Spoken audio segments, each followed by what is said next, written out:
ఏం అడగలే ప్రధానమంత్రి గారు, ఖచ్చితంగా అడుగుతాను. రాష్ట్ర 5 కోట్ల మంది ప్రజల కోసం అడుగుతాను. ఇప్పుడు స్టీల్ ప్లాంట్ని ప్రైవేటీకరణ చేయకుండా పాసిబిలిటీ ఉందా అడుగుతాను. అలాగే మనకి విశాఖలో రైల్వే జోన్ కావాలి, అవన్నీ అడుగుతాను.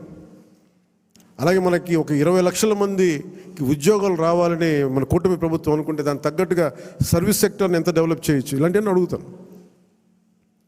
పదవి అనేది మనకి బాధ్యత అవ్వాలి, కానీ అది ఒక ఫ్యాషన్ స్టేట్మెంట్, ఒక అలంకారం అవ్వకూడదు. ఎందుకంటే చాలామంది అడుగుతున్నప్పుడు నాకు ఉన్న ఇబ్బంది ఏంటంటే సబ్జెక్ట్ నాలెడ్జ్ లేకుండా. ఇప్పుడు నేను పొల్యూషన్ తీసుకున్నా, కానీ అటవీ శాఖ తీసుకున్నా, పర్యావరణం తీసుకున్నా, పంచాయతీరాజ్ శాఖ తీసుకున్నా, నేను వచ్చి ఇప్పుడు నేర్చుకోలేదు. నేను కనిపించడం మీకు పొలిటికల్గా న్యూస్ లేదంటే ఒక నాయకుడిగా కనిపించవచ్చు, కానీ పబ్లిక్ పాలసీని చాలా లోతుగా అధ్యయనం చేసి వచ్చినవాడు నేను.